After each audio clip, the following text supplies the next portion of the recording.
janvier 2017.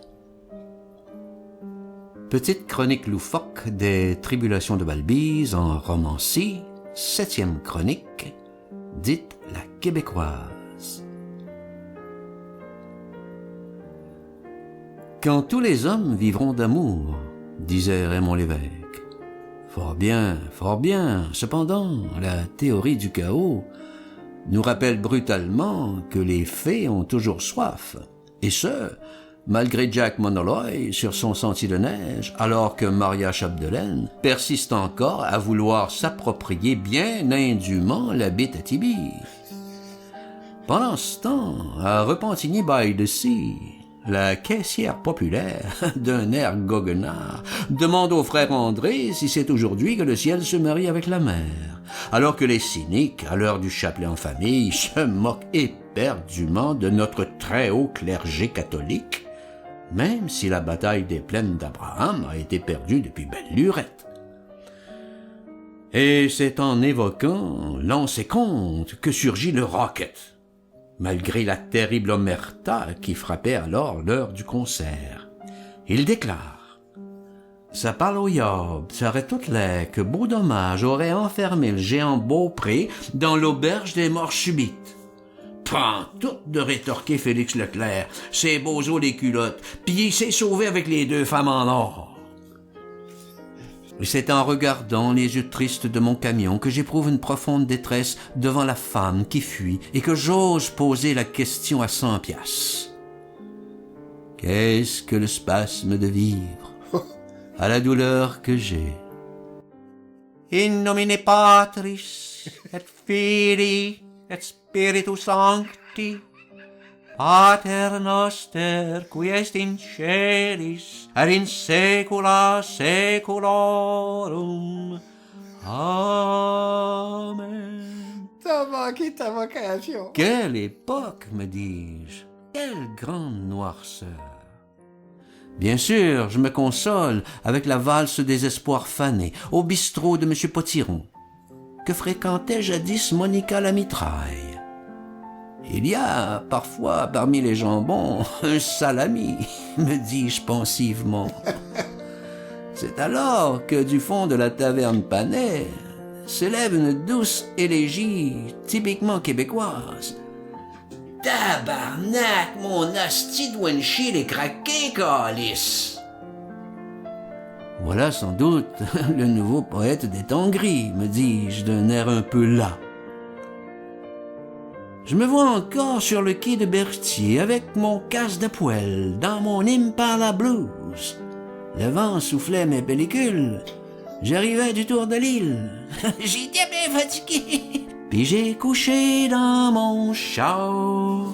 Poussant plus loin ma quête, moi, mes souliers m'ont parfois mené à un bonheur d'occasion, même si c'était un petit bonheur. Car on retrouve cette étrange incidence dans la petite patrie où le célébrissime dialogue des Carmélites s'est produit au temps des lendemains de conquête. Sans doute, me direz-vous que toutes ces fariboles ne sont que des contes pour buveurs attardés. Et même si c'était le cas, d'où vient alors cette immense insistance dans le malheur? Et qu'est-il advenu de Maria Chapdelaine, je vous le demande? D'aucuns affirment l'avoir croisée au bord du Gange, chantonnant « Si tu savais comme on s'ennuie à la manique, tu m'écrirais bien plus souvent à la manique, Ouagan. » D'autres, bien au contraire, déclarent sans embâche l'avoir entrevue voguant sur le beau Danube bleu et qui fredonnait plutôt dimanche soir à Châteauguay. Les pieds pendants au bout du quai, les pieds pendants au bout du quai. Alors, allez donc savoir. Mais quelle race de monde, quelle espèce fabulatrice a pu bien produire autant de têtes à Papineau? Et puis nous, oui, nous, qui sommes de la génération lyrique, qui avons tellement célébré la fin de la grande noirceur, qui nous passionnions pour les nuits de l'underground, qui pataugeaient dans les grands mythes de l'amour. Nous sommes partis comme des voleurs, emportant sans vergogne la caisse avec nous. Mais, v'là-t-il pas que le pirate Maboule décide de s'en mêler et lance de rechef une opération mystère, où toute la ribouledingue est impliquée, ce qui a pour effet immédiat de mettre dans une sainte colère le capitaine Bonhomme qui s'empare sans embâche de la boîte à surprise au vu et au su de Passepartout. Direction la petite patrie, où les Bougons, avec la complicité du clown Butoff, menacent tout le parc des Braves de déclencher une vaste enquête Joubidon. Toute la zone est alors sous l'emprise de Maurice Duplessis, qui, grâce au travail à la chaîne et au théâtre des variétés, a réussi l'exploit extraordinaire de relancer, contre toute attente, les forges du Saint-Maurice. Et c'est sous le signe du lion que les dames de cœur s'adressent humblement aux parents des enfants de la télé pour que beau temps, mauvais temps, la poule aux œufs d'or puisse supplanter définitivement la soirée canadienne. Évidemment, les partisans de la soirée du hockey, se sentant à tort brimés, ont fait appel aux joyeux troubadours et avec l'aide des couche-tard, ont pu partager l'héritage de la bonne aventure avec la Ligue du Vieux Poil. Bien entendu, cette joyeuse pantalonnade avait suscité de bien beaux malaises, mais néanmoins, toute la gang des boîtes à chansons s'est retrouvée dimanche au soir à Châteauguay, où le petit roi, accompagné d'Elvis Gratton, dont l'expression favorite était sans doute « Think big, Steve ». Donc, le petit roi, accompagné d'Elvis Gratton, ont fait une lecture publique du vaisseau d'or des 1000 Nelligans.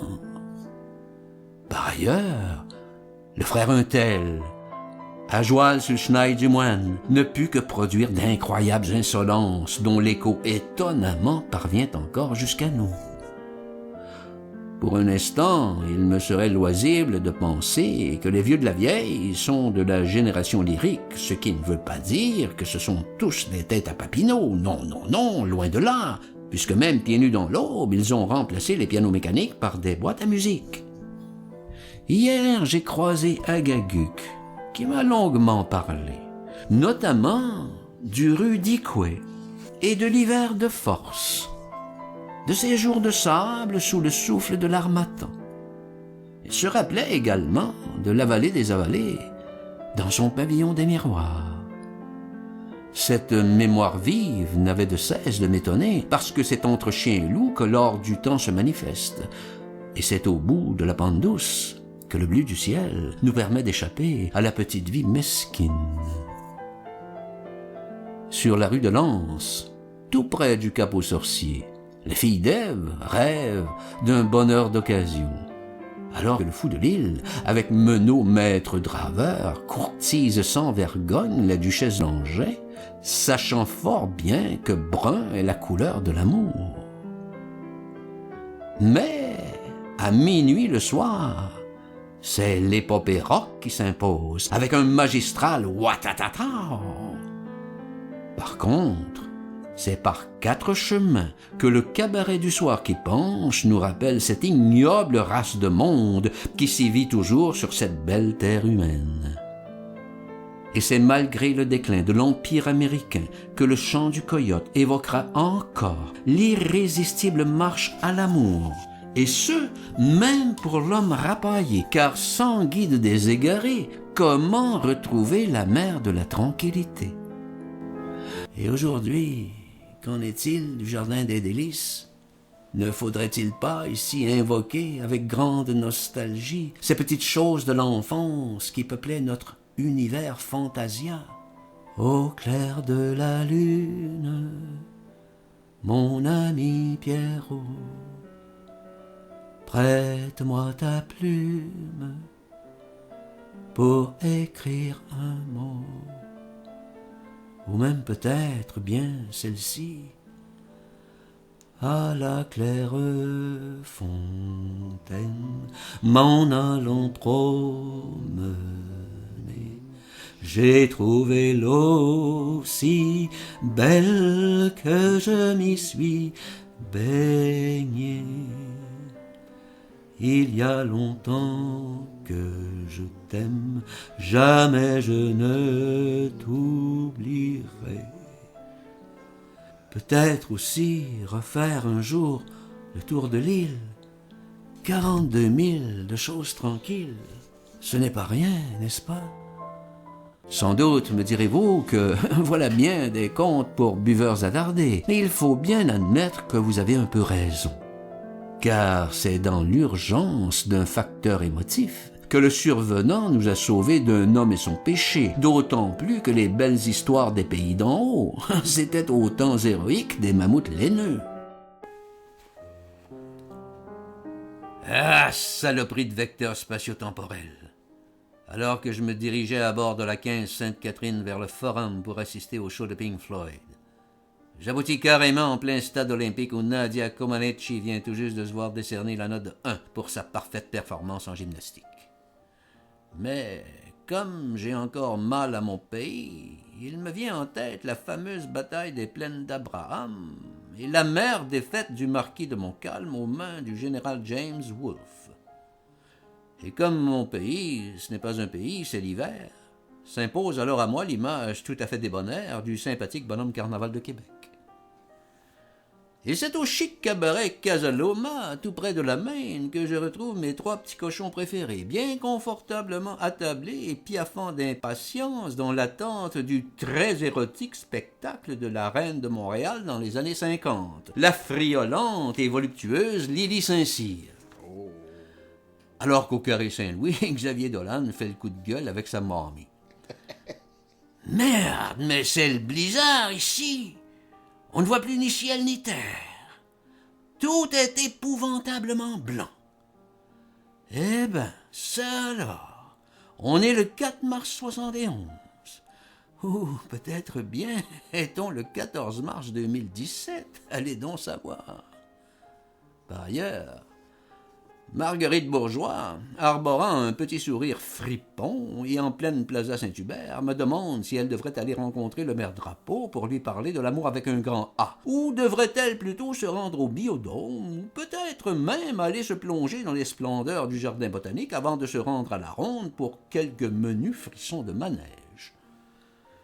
Mais voilà-t-il pas qu'une très vilaine assemblée de nimbus décida de tenir conseil de guerre au-dessus du Saguenay, ce qui entraîna fatalement le mémorable déluge que l'on sait. Rappelez-vous, l'héroïque petite Maison Blanche.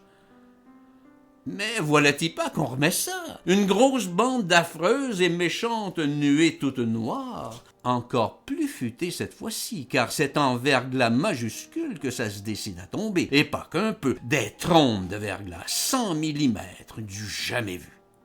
Et on a vu, de nos yeux vus, les orgueilleux pylônes s'effondrer les uns après les autres. Vous vous rappelez, toutes ces tours recroquevillées sur elles-mêmes, dans cette si triste grisaille, ça vous avait une de ces gueules de fin du monde. Mais dans quel sacrament de galère me suis-je encore embarqué? Déjà que le planétarium servait de repère aux patriotes de 38, on ne cesse depuis ce temps de se demander, comme si le sort de la nation en dépendait, si le but des Nordiques était bon. Vous voyez dans quel superbe merdier métaphysique on patauge. Mais putain, vivement un tableau de Stanley Cosgrove pour apaiser un tant soit peu mon stress intérieur. Par ailleurs, bien installé dans ma Camaro, je fonce droit sur la baie James via Val-Jalbert, et ce, même si les classes, elles, font vibrer un parc jarry survolté, et même si notre Jean-Paul Bello national fait son beau genre devant Fanfreluche, à tout le monde en parle. En revanche, cette année, et à coup sûr, grâce à nos valeureux Canadiens, ça sent la coupe, oh que oui! Pendant ce temps, la petite séduction a réussi contre toute attente le colossal défi de faire se rencontrer l'inénarrable Youpi et les pédagogiques petits oraliens, supputant chacun tour à tour sur les bienfaits et méfaits de l'incontournable rapport parent. Que dire maintenant de nos saints martyrs canadiens? Bon, Sinon que n'eût été l'exploit prodigieux de Dollard des Ormeaux, René Lévesque n'aurait jamais pu nous inviter à une prochaine fois, ne sachant pas, le pauvre homme, que cette prochaine fois s'avérerait aussi un échec crève-cœur. Et depuis que M. Bruneau est en vacances, n'est-il pas légitime de se demander si Saint-Denis Garneau aurait pu louanger avec autant de talent toute l'ineffable beauté de Charlevoix, ainsi que celle du Rocher-Percé? Et c'est sans parler de celle du pittoresque plateau Mont-Royal. Par ailleurs, le père Gédéon ou Tiblan Richard, Céline Dion au Centre Bell ou Yannick Nézet-Séguin à la Place des Arts pour un vibrant Beethoven, Marie-Mé au Quartier des Spectacles ou les Riopelle, Lemieux, Pellan et Bordua au Musée d'Art Contemporain. Voilà le genre de choix angoissant auquel doit faire face à tous les jours chaque Québécois qui se respecte. Maintenant, je vous le demande, que faire de la vie qui bat, puisque le sel de la semaine est répandu sans vergogne sur toutes nos routes et autoroutes? Il faudrait en glisser un mot au père Ambroise, ou, à défaut, à Jean Leloup, même s'il devise en ce moment à bord d'un tramway sur Hochelaga avec le chanoine Lionel Groux, à propos des bienfaits économiques de la voie maritime du Saint-Laurent. Alors qu'un peu plus loin en arrière, le frère Marie-Victorin entame un chaud débat avec le cardinal Léger sur le bien fondé de la création d'Hydro-Québec et de la carte Soleil. Et c'est au vénérable château Frontenac, lors d'un souper presque parfait, qu'Henri Bergeron, en compagnie de la très sexy Valérie, nous entretinrent sur le très classique téléthéâtre de Radio-Canada. Pendant ce temps, venant du parc La Fontaine, je m'engouffre précipitamment à la station Berry de Montigny pour me diriger dardard à l'Expo 67 sur l'île Sainte-Hélène, où la voix du peuple s'élève à l'unisson pour célébrer notre majestueux fleuve Saint-Laurent. Voilà qui évoquera toujours pour moi les grandes solitudes de la nordicité boréale, aux forêts infinies d'épinettes noires, parsemées de milliers de lacs sauvages et mystérieux, où règne en seigneur et maître le noble et mélancolique Huard. Toutefois, on ne saurait ignorer quelques autres événements malheureux qui ont jalonné l'histoire du Québec. Ainsi, la tragédie silencieuse des premiers occupants, poussée impitoyablement vers le néant du vide de l'oubli. Ainsi, les enfants de Duplessis. Ainsi, le terrible glissement de terrain de Saint-Jean-Vianney.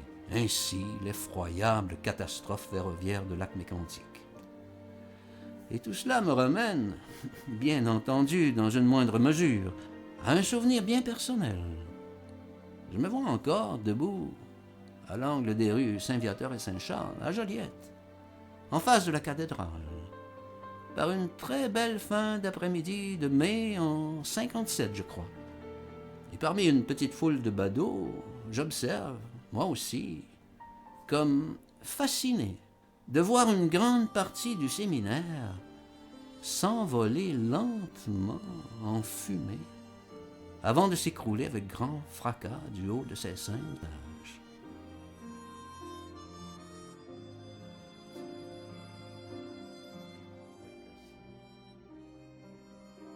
Et si on avait besoin d'une 5e saison? Et puisque le cœur est un oiseau, on peut légitimement se demander, mais où vont les ciserins flammés en été? Et les cormorans? Je vous le demande.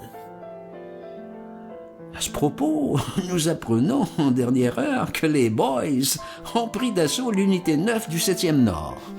Bien évidemment que les ploufs font rouspéter, d'autant plus que chacun sait très bien qu'une saison dans la vie d'Emmanuel ne peut être qu'un vrai petit bonheur. Nonobstant toutes ces choses, je dois vous avouer que moi, oui, moi, mes souliers m'ont déjà mené à Saint-Élie de Caxton, oui, monsieur.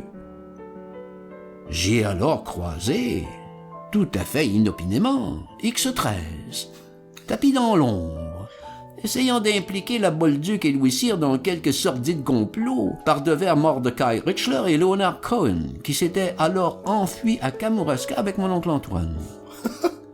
Il ne restait plus qu'à souhaiter bon débarras à toute la jeunesse d'aujourd'hui, sans oublier, bien sûr, Aurore l'enfant martyr. Je ne voudrais pas faire mon petit Joe connaissant, mais si le bonheur rendait heureux, il me semble que ça saurait. Et personne n'aurait à se rendre un dimanche à la piscine à Kigali, que non, car Bouzille et les Justes, avec Ticoc, ont largement contribué à mettre fin au temps du carcajou. Mais pour la suite du monde, voulez-vous bien me dire les unions que ça donne?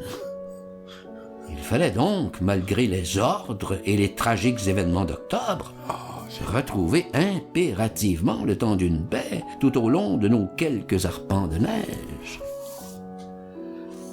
Avez-vous vu le bonhomme 7 heures? Moi non plus. Mais bon Dieu qu'il a hanté mon enfance!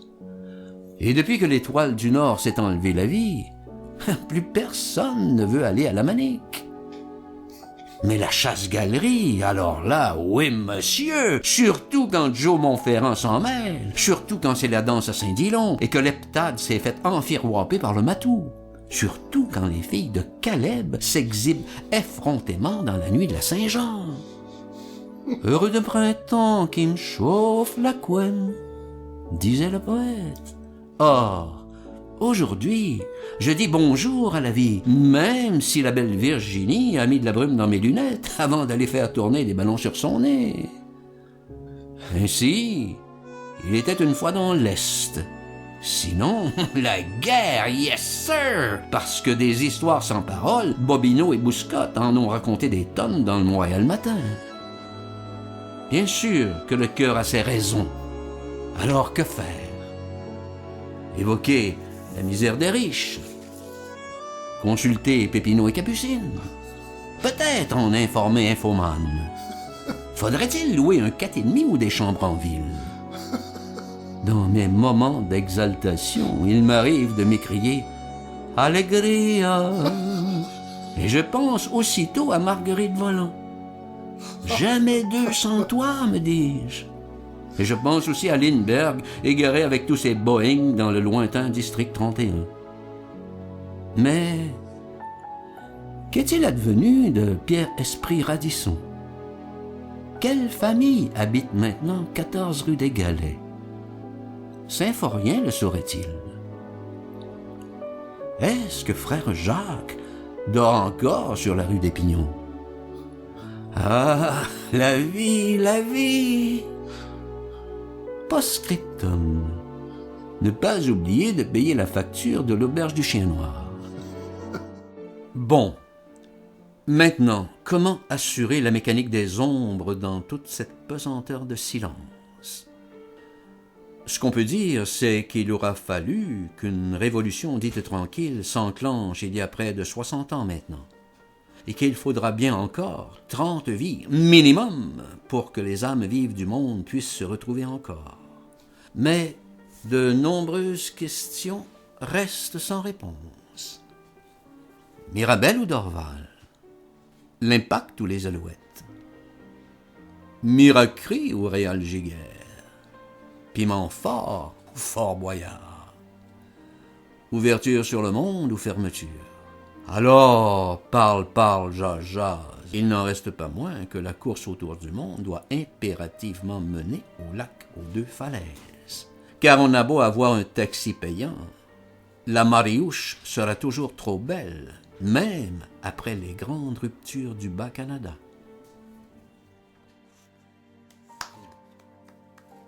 La Mariouche.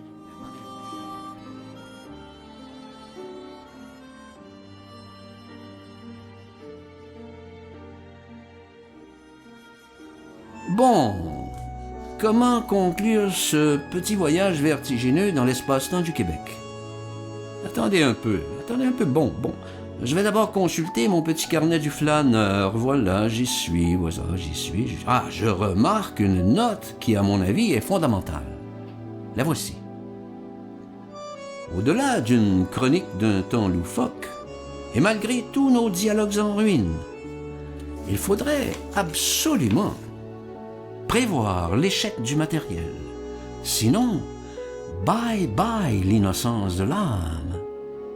Il faudrait aussi, bien sûr, s'assurer de pouvoir toujours s'en rappeler. Mais, tout compte fait, ça ne pose pas vraiment de problème puisque la devise du Québec, évidemment que tout le monde s'en souvient. Et puis voilà. À la prochaine. Peut-être, si Dieu le veut.